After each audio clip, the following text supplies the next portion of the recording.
Morning. Thank you, Melissa, for music.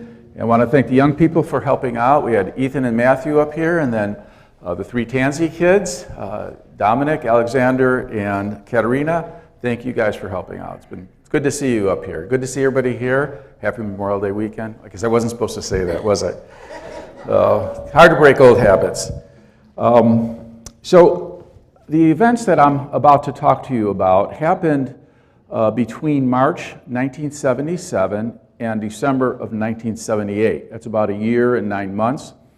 For those of you that are counting, that was 41 to 42 years ago. So I'm dating myself a little bit.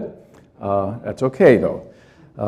So to get us kind of in the essence of what the late 1970s were, I have some slides here I'd like to show you. So let's see if we can get these fired up here. There we go. So back, those of you who were back, who were there back then, Carter was president, Mondale was the vice president, so we see them with their wives here. 1977, I think that was. Well, if you guys can, this way? Okay. Huh? Oh, I'm pointing it the wrong way? Did I miss something here? Anyway, Indira Gandhi, she was actually temporarily leaving office. She was the Prime Minister of India. Those of you who remember history, why don't you guys go ahead and advance it? Leonid Brezhnev, you remember he just took over as president of the Soviet Union. He had been president of Russia and he kind of consolidated his power in 1977. Those of us remember him. Elton John, how many of you remember him? He was out doing his thing back then. He was a very colorful character back in those days. The Bee Gees were singing Night Fever and a number of other things. Disco was in back then. Elvis Presley died in 1977. He was 42 years old. ABBA, I don't know if you guys remember them. They were a popular group back then. Football fans, how many of you remember Walter Payton? All right, Sweetness. Yeah, he had his best year in 1977 in terms of rushing yards, 1,852. So that goes back a ways, but he pretty much carried the Bears back then. Lily Tomlin, you guys remember her, New Comedy of Queen. Next one. Laverne and Shirley, you guys remember them? Okay. Three's Company came out around that time. All right. Charlie's Angels, how about that, guys? Remember them? Chips, ladies, you remember them? We have one for the ladies, one for the guys. And, what's her name? Marie Osmond, thank you. Marie Osmond was hawking products even back then. Here she was selling skin, now she's doing Weight Watchers thing, I think. These are one of the kids. I'll talk about some of the schools I was at. This is one of the kids at, I forgot which school it was. I think that may have been Bass or Ozark. Next one. Here's another picture of another one of the kids. So got to know them. He's holding a book in his hand there. It's a bird book. They were in a bird watching, and I remember they gave me that book when I left school. So became friends with a number of the kids. This is not in that setting. This is a camp I worked at that summer of 1978. See me over here, the second from the left on the couch. My hair's a little darker, and there's about 40 pounds less of me there. So that's about 40 years ago. I figure that's very biblical. I put on a pound a year, you know, like a day for a year principle. But I'm going to stop being biblical in that sense. That's about enough. Okay, so I think that's the last of the pictures. Yes, okay, so now we can actually get into it.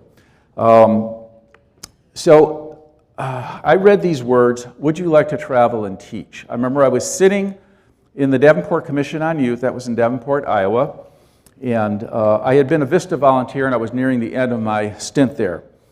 And VISTA, for those of you who don't know what it is, it stands for Volunteers in Service to America. It's kind of like the domestic version of the Peace Corps. So you do some kind of service, but here you stay in the United States. And I had joined, I was looking for an adventure, looking to travel.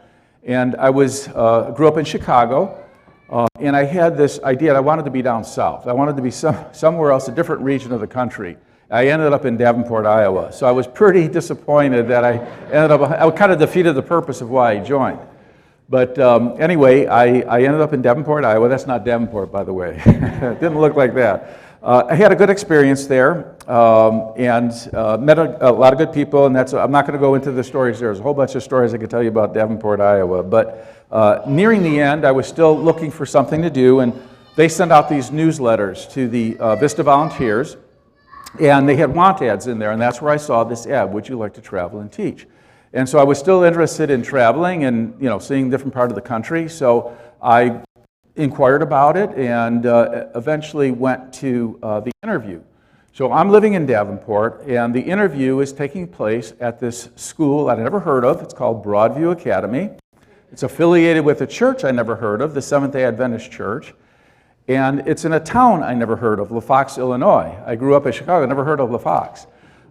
So anyway, I drive in, and I ended up doing a 2-day interview. And there is where I met Warren Johnson. Warren Johnson, that was his company. And Warren Johnson was quite a character. And I'm going to tell a couple of funny stories about him, but actually he really had a big influence on me. I really kind of admired Warren. He had this adventurous spirit, this sense of humor, and this can-do attitude that you can do anything. And as a young person, that really influenced me a lot. So I just wanted to let you know that I actually really liked working for Warren, but he was quite an unusual guy. So I drive in and have this interview at Broadview Academy. One of the things I remember is there was a young girl. We were pitching this course to the sophomore class, I think it was, and they had a policy or a habit of having a prayer, having one of the kids pray for the class. And I remember this young girl getting up and praying, and I'd never really heard anybody pray like that before. I grew up as a Catholic, and all our prayers were kind of canned prayers. But she had this very sincere prayer, and I remember being impressed with her. So I'm glad they did that. Now Warren Johnson, he was a salesman. Okay, he worked for a reading and study skills company, and he decided to venture off on his own and start his own company, which is great. Except Warren had no educational background. He had no materials for the course, he was a salesman. So he would get up there and razzle-dazzle the kids. He would tell them stories and jokes, and the kids loved him. But that's not really something that you could have other people teach, right? Unless you're like Warren Johnson. So I was looking at the materials, and I'm kind of thinking, I don't know. I don't know if I should really join this company or not. But the lure of the travel and the adventure and so forth is, why not? I'll go ahead and do it. So I joined, and I ended up at about 7 schools in 6 different states. Broadview Academy here, Delphine Academy, those you remember, in Michigan, Adventist Academy down in Arkansas, where else did I end up? Catholic school outside of Detroit, Forest Lake Academy in Florida, another Catholic school in Nashville, Tennessee, and then Bath Memorial in Mississippi. Interesting, a lot of interesting stories. I'm not going to go into all of them, but in between that, I think it was between Thanksgiving of 1977 and Christmas, during that time, we weren't really teaching, so 3 of us, Warren, another teacher, Bruce, and myself, got in the car. Warren's, what was it? I can't remember the car now. Anyway, it was like a big car, and we traveled across the country trying to sell this course at different schools. And just to give you an idea, it was Bruce, Warren, and I. We were sitting in front of a principal, and I think this was in Maryland. And we were talking back and forth, and the principal finally looks at Warren and says, Warren, how many teachers do you have? And Warren Johnson, great answer. He says, well, Mr. So-and-so, I project by the end of the year we're going to have 10 teachers. And he didn't ask any more questions. Little did the guy know that the 3 of us, the entire company, was sitting in front of him. So you got to love Warren. There's one more little Warrenism that I got to tell you about. This was when we were traveling and going to these hotels. We would get into a hotel, go into a hotel room, and the first thing he would do is open up the phone book, turn to the pages where all the schools were listed, and rip them out. And Bruce and I were asking, You do that. Why don't you just copy the names down? Why ruin a good phone book? Warren's answer was, well, in case the salesman from a rival company comes, I don't want him to see the schools. And we're thinking, that makes no sense. Okay, the chances of somebody going into the exact same hotel room, and what kind of salesman would just walk out if he didn't see it all that way? Like, this is the only phone book in the hotel. But that was Warren, and Bruce and I and many other teachers had many laughs. I tell you, sometimes it was frustrating teaching. I would go over to, like, remember one time going to Bruce's house, and this was when I was in Detroit, and that's where he lived. And we would just, one Friday night, we were just laughing over all the different Warrenisms. So during some of our travels with Warren, we'd have some interesting discussions. Warren was a Baptist, and like I said, I grew up as a Catholic. And we talk about some of these concepts, and I got to admit to you that both Baptists and Adventists seem kind of weird to me. There were some weird things about both. And I remember Warren telling me, he said, Joe, he said, salvation is a legal contract with you and God. And once you're born again, you can't be unborn. And I was thinking, okay, that makes sense, but I don't know, something about this I didn't like. I didn't like the idea that it was a legal contract. That sounded kind of cold and informal formal to me. But that's what he believed. So it kind of piqued my interest in some of these things. Warren, I think it was, that gave me a copy of a book called Late Great Planet Earth. And I don't know if some of you remember that. I think Hal Lindsey is still around. He's the author. And I was reading that book, and later you're going to find that I was also reading another book called The Great Controversy, and kind of comparing them. And it was interesting to compare the two. So what was it that interested me, though, in the Adventists and the teachings and so forth? And I think this might be good insight, because I came from a totally different background. Some of you may have been brought up in the church or had been members a long time. So what is it that attracts people to this church? At least what attracted me? So I found in my travels and studies and talking to the students and some of the teachers there were 4 questions that were answered for me that I didn't even know I had. And can we try to move this ahead a little bit here? There we go. Whoops. I went a little too far. Thank you. All right. Luckily, there's not too many slides here. These were the 4 questions. What is God like? How important is liberty of conscience? Why was sin permitted? How does it all end? So, in learning about these things, there was quite a paradigm shift in my mind. Growing up with a different set of beliefs, and there's a lot of voices that we hear in our heads. And I believe that a correct understanding of these 4 concepts helped me. It corrected my understanding of the Bibles, took off some of those false filters and impressions that I had. So the first book that was given me, I was at a school, I think this was down at Ozark Academy, and I made friends with one of the teachers there. His name was Steve Morrow. I don't know if some of you know the Morrows. They were evidently known in Michigan, but he was a teacher down in Ozark Academy, and this was probably the spring of 1977.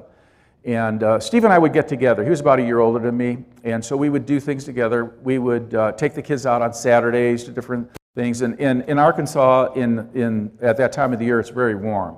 And so we would spend a lot of time outside. I remember we had a party with some of the other young teachers. I think it was an ice cream party or something like that. We would talk about different things. We'd talk about evolution and the Bible and different things. And I believe it was him who gave me The Desire of Ages.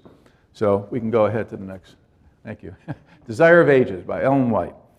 And so I started reading the book. And I got to the first chapter, started with the first chapter, and it's entitled God With Us. And there were 8 points that I kind of got out of this. Again, remember, I wasn't wasn't purposely looking, just kind of read it. I thought, okay, this is interesting. So the first concept in that chapter is God is revealed to us. So it says, by coming to dwell with us, Jesus was to reveal God both to men and angels. He was the Word of God, God's thought made audible. And I thought, well, that's interesting. I knew that Jesus came, but I never really thought about him representing the Father, telling us what the Father is like. So that was kind of a new concept to me. And revealing to both men and angels. And I found that interesting. I thought, angels, what do they need revealing? I mean, they were living with God for, how long? Eons of times. And why would they need any revealing about God? So I thought that was kind of an interesting concept.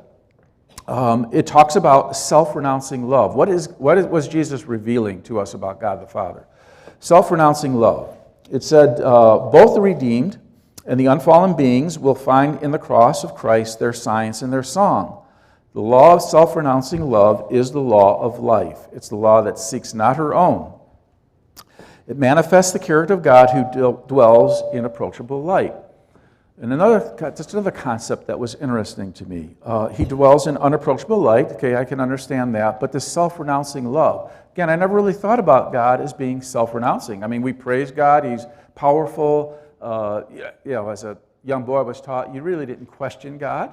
I mean, he was God. And, but the fact that, was he self-renouncing? Interesting. And that's the law of life.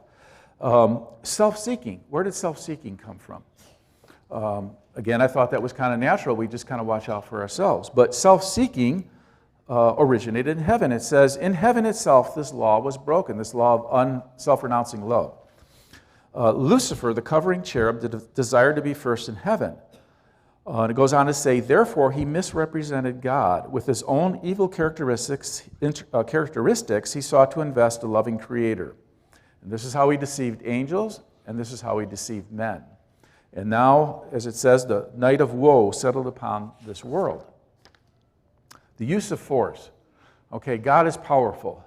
And again, I always thought, God could really do anything he wants to do. He's powerful. But this book goes on to explain a little different side of it. It says, earth was dark with the misapprehension of God. Satan's deceptive power needed to be broken, but this could not be done by force. The exercise of force is contrary to the principles of God's government. He desires only the service of love, and love cannot be commanded. It cannot be won by force or authority. Only love can awaken love. Wow, that's quite a concept. And not only that, this was actually foundational to God's government. As she goes on to say, the plan of redemption is not an afterthought. It was the unfolding of principles that from eternal ages have been the foundation of God's throne. This was always there, always part of him. He didn't need to express it in the way he did on the cross, but once it did, it came out. This was always there. It also talked about Christ, his divinity was veiled. We read that many times, divinity flashed through humanity, that concept. But she goes on to say that if he showed us the glory that he had prior to coming into this world, we would have been destroyed. But because he loved us and he wanted to have a relationship with us, that glory was shrouded.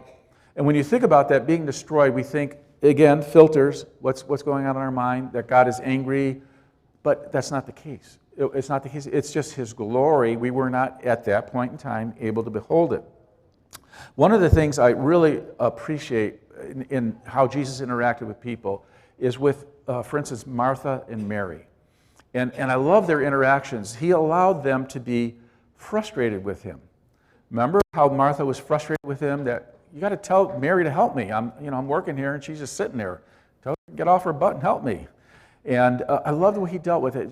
He was very gentle in his response to her. Firm, but gentle. Same with Mary when she was, Lord, if you'd been here, my brother wouldn't have died. But that kind of back and forth, think about it. He was the creator, and he allowed and even wanted that kind of dialogue with people.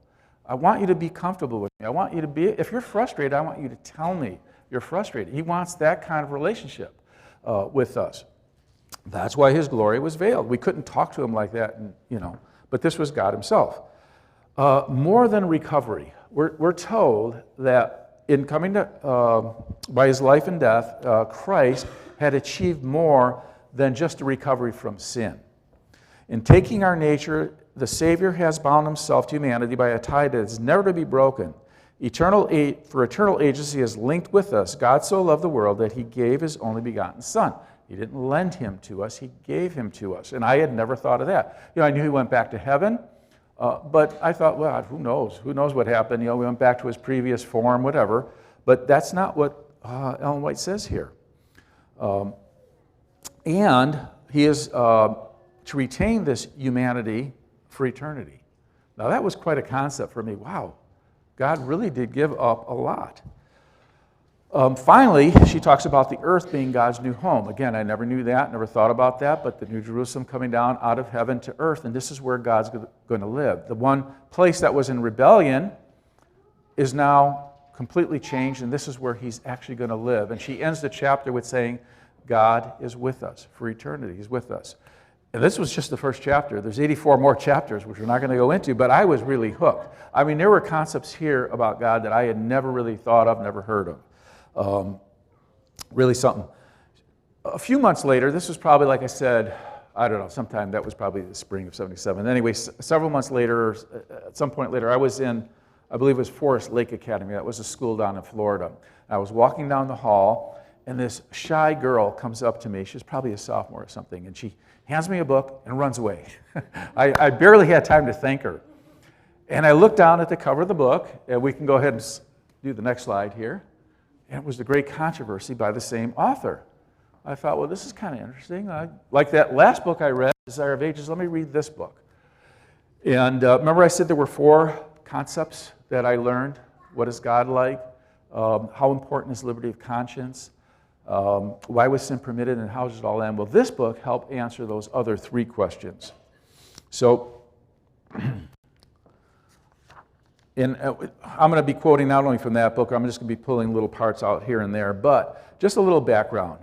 When I was growing up, I understood in my mind there was a separation between the laity and the clergy, especially in the Catholic Church, not only in the Catholic Church, other churches too. I mean, they were on a different level than us. They were a little holier. You asked them to bless you. You know what I mean? There was this difference.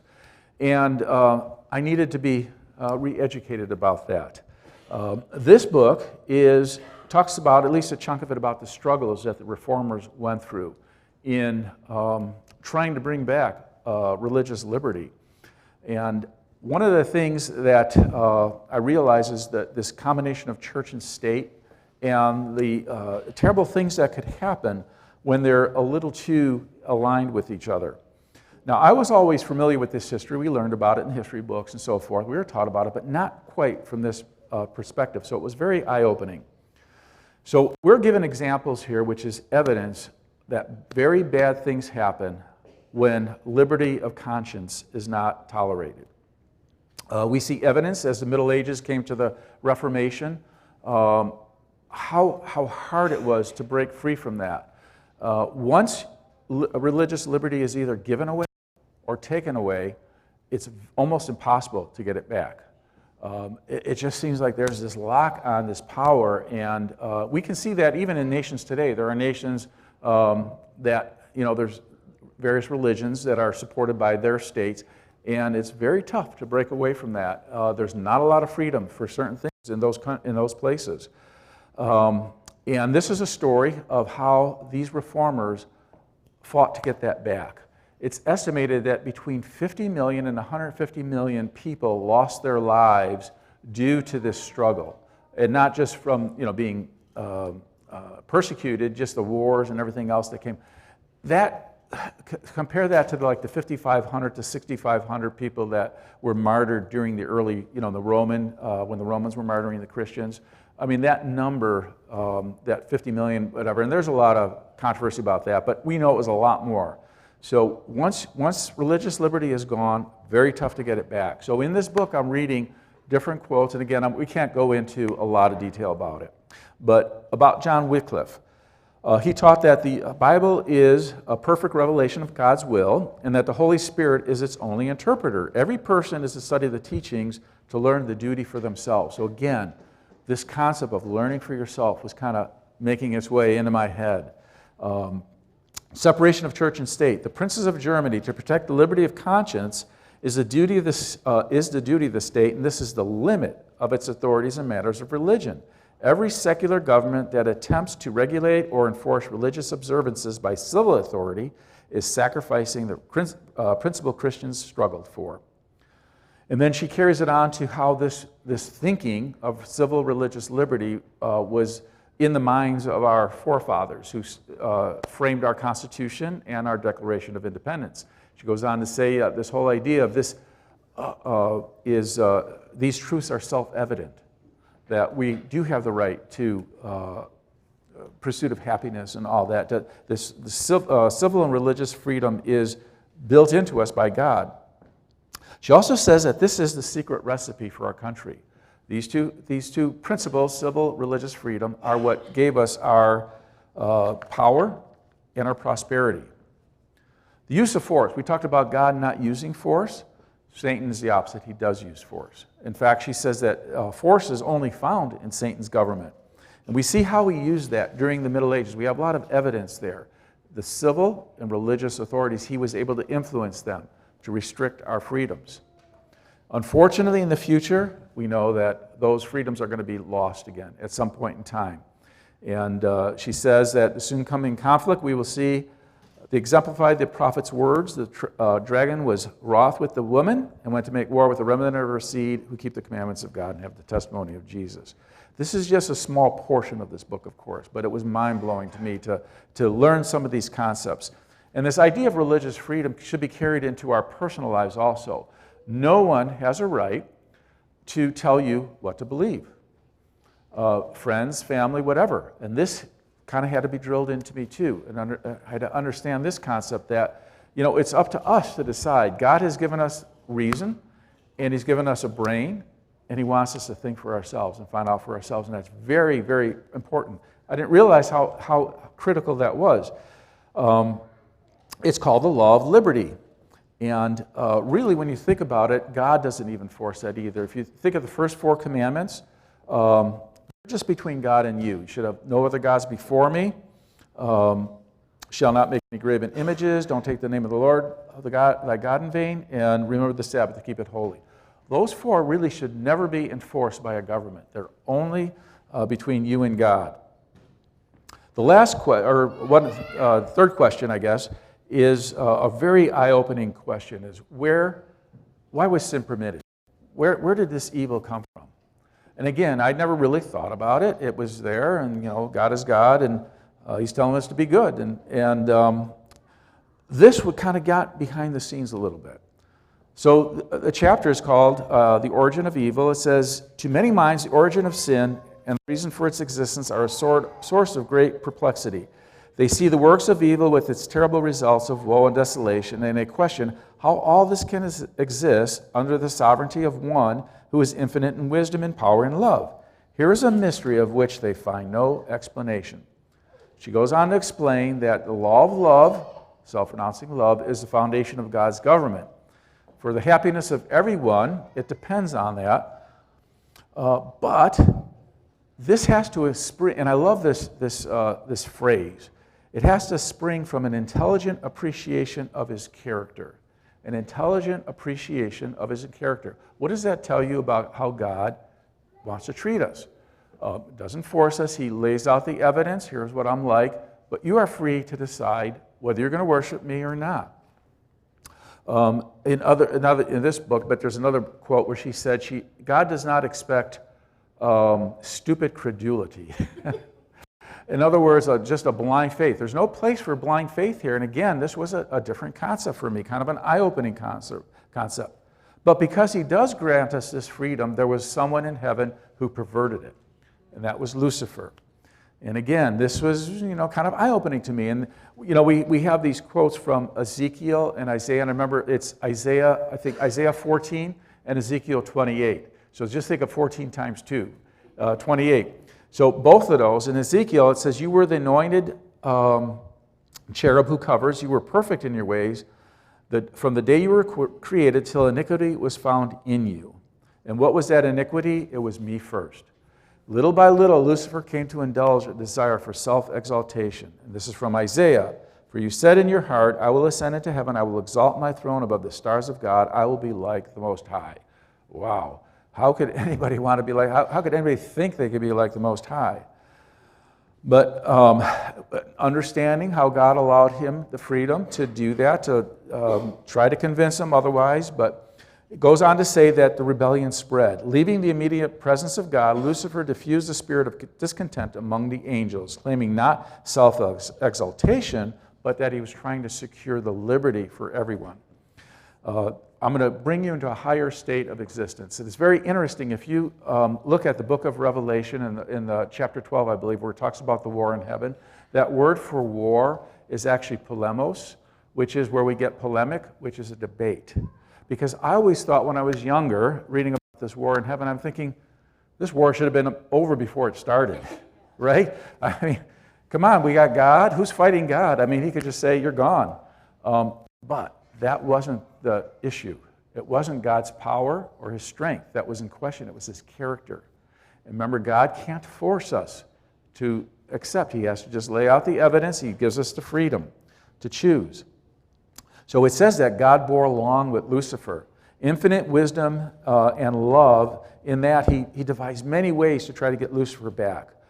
Discontent was not known in heaven before. Lucifer himself did not first see where he was drifting. So Lucifer is doing all this. He used the power of deception. Remember in Matthew 24, we're told several times, don't be deceived. Deception is a very powerful tool. That's how Adam and Eve fell. That's how the angels fell. Deception. It said that Satan so clothed, he'd been so highly honored, and his acts were so clothed with mystery that it was difficult to disclose to the angels the true nature of his work. Until fully developed, sin would not appear to be the evil thing it was. Holy beings had no conception of its nature or malignity. God knew, but they didn't know. So evidence was needed.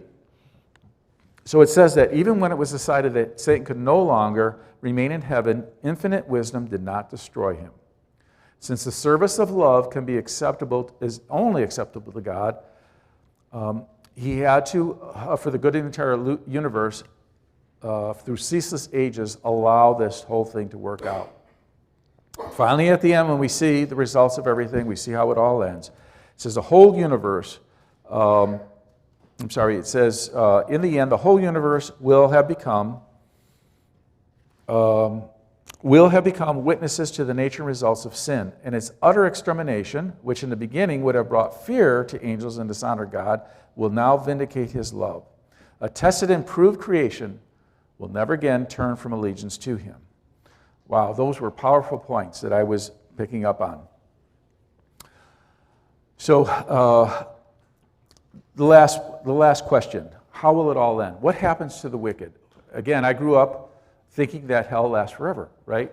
You're good, you go to heaven. You're bad, you go to hell, and there you burn forever. So this whole idea of what actually happens to the wicked was not only eye-opening, it's one of those things where I was reading about it and saying, boy, I hope this is really true. Because this is so much different than what I thought about God. And there were 4 passages. Again, we could have a whole study on this. We're not going to go in through it a lot. But Malachi 4:1, for behold, the day is coming, burning like an oven, and all the proud, yea, all who do wickedly will be stubble. And the day shall burn them up, leaving them neither root nor branch. Satan the root, all his followers the branches. Ezekiel 28, it says, I destroyed you, O covering cherub, from the midst of the fiery stones. Therefore I brought fire from the midst of you. It devoured you. So notice where this fire is coming, from within him. Psalm 27 says that, for yet a little while, and the wicked shall be no more. Indeed, you will look carefully for his place, but it shall be no more. And Obadiah 16, and they shall be as though they had never been. So this whole resolution was new, but boy, it just seemed right. There's something that just fit about the whole thing. If you read about the lake of fire in Revelation 19 and 20, by the way, that particular reference to the lake of fire, that is not a literal fire, and you can tell that because there are living and non-living things that are thrown in that fire. 2 of them, the beast and the false prophet, are thrown in before the 1,000 years. If you read in Revelation 19, where does this fire exist? This is prior to the 1,000 years. They're thrown in there. The devil, angels, anybody that follows him, and then death and Hades are thrown into that lake of fire. These are non-living things. If you go back, you look at what that lake of fire stands for, it says this is the second death. Just substitute these things no longer exist for every one of those things where it's thrown in the lake of fire, and it'll open your eyes about that. So the beast and the false prophet no longer exist prior to the 1,000 years. Why? Because they were remember the civil and religious authorities that are used to persecute people? That's how Satan uses those are the powers he uses to deceive on earth. After the 1,000 years, he doesn't use them anymore. It says he deceives people directly. He doesn't use those items anymore. He directly deceives them. So they're gone forever. And then finally, he's gone forever. Death and Hades are gone forever. And in the next chapter, you see that it says sin is no more, or death is no more, pain is no more. That's what that means. It's amazing when you just let the Bible interpret itself and understand what the keys are, that how insightful these things are. It goes on to say this is not an arbitrary act on the part of God. The rejectors reap what they have sown. God is the fountain of life. Anyone who separates himself from God cuts himself off. They that love me, or they that hate me, love death. That's from Proverbs 8:36. God gives people a chance, gives them a chance to develop their characters. By a life of rebellion, Satan and all who unite with him place themselves so out of harmony with God that his very presence to them is a consuming fire. The glory of him who is love will destroy them. So notice that the destruction comes from God's glory, not from his anger. And the destruction comes from within. Satan himself will see that this is voluntary on his part. Remember, it says that all knees will bow before him. That's not a forced submission. It's not God saying, you will bow. Everyone just agrees. This is right. They're given all this information, yeah. This is actually an act of love on God's part. We tend to separate God's love and justice. We say God is love, but he is just too. But that is actually not true. God is always love, and he's always just. Every one of his acts exhibit both. Justice means to do the right thing. Even the destruction of the wicked at the end is love, an act of love. We're actually told that. He said God loves his neighbor, and he tells us to do that. He does the same thing. This is an act of love because they cut themselves off. They would destroy themselves if they're allowed to live. If you look in Revelation, it says there was no place was found for them. It's like God was looking. Where could I put these people? There's no place. No place in my universe. No room for this. The new earth. So what happens to those that trust God? Their immortal minds will contemplate the mysteries of redeeming love. Every faculty will be developed, every capacity increased. The grandest enterprises may be carried forward, the loftiest aspirations reached, the highest ambitions realized, and still there will arise new heights to surmount, new wonders to admire, new truths to comprehend, fresh objects to call forth, the powers of mind and soul and body. And here's where the gift of time comes in. We think of time as a restriction, that we don't see the future, we don't know. Actually, time was created for us, for finite beings, to approach the infinite God. He gave us this dimension, if you will, to live in, to always approach him but never reach him. It's the best thing, actually, he could have done for us. It says, as the years of eternity, as they roll, will bring richer and still more glorious revelations of God and of Christ. As knowledge is progressive, so will love, reverence, and happiness increase. So just think about that. Every moment is going to be better than the last moment. Every day better than the last day. Every year better than the last year. I mean, it will never end. Everything's just going to get better and better and better. The great controversy is ended. Sin and sinners are no more. The entire universe is clean. I love that. The entire universe is clean. One pulse of harmony and gladness beats throughout vast creation. From the minutest atom to the greatest world, all things animate and inanimate in their unshadowed beauty and perfect joy declare that God is love. And that's how the book ends. And I thought, wow, there's really something here. And it's not just those books themselves. It actually points, all these things point back to the Bible. But you know, when we read the Bible, we read it with a lot of filters. And we don't see a lot of these things because we just think a different way. And in thinking about these things, these 4 questions I talked about, your mind is directed in a different way. And when you're reading the scriptures, you see all these things are there. These are all in the Bible. It's just a matter of actually seeing them. So I learned 2 things about this. Jesus said, I am the only way to the Father, right? The only way to get to the Father is through me, which is true. But I also learned there are many ways to Jesus. One way to God, many ways to Jesus. We all have different needs. God meets us where we are. In my particular situation, I guess I was searching. I didn't know I was searching, but I must have been searching for some of these things, and I found it this way. There are people who come in totally different ways. There are people who feel very guilty about things that they've done, and they need Jesus to heal them. There are people that, whatever, they have habits they need to break, and they need Jesus to help them break those habits. I mean, whatever you need, God will find a solution to that. So that was one of the things I learned. The other is what a cohesive theology we have as a church. I can't emphasize that as much, that all these things just fit together. They make perfect sense. They're in the Bible. These themes that we've started are expansive. They're not static. It's not like, okay, we believe these set of beliefs and that's it. I've seen people take these concepts that we have in our church and just take them to places that I didn't realize. And you start listening to all these different things, you realize that this is a foundation that we can build on. After all, didn't it just say that we're going to be learning through eternity? So why would God stop us, at a certain point in history and say, well, there's really nothing else to learn? Now it doesn't contradict any of this. None of this should contradict the scriptures or any of this, but you grow on it, you expand with it. And that's what I found, that this is quite a framework. So what is God like? How important is liberty of conscience? Why was sin permitted? And how does it all end? There's actually one more question that we need to ask ourselves is, what do we do? So that's the question that I ask myself. Okay, what do you do with all this? Okay, we learned that God is trustworthy. He's not like I thought he was. When you believe in God, that's trusting. Believe and trust mean the same thing. You have to act on that in some way. And so next slide. Next slide.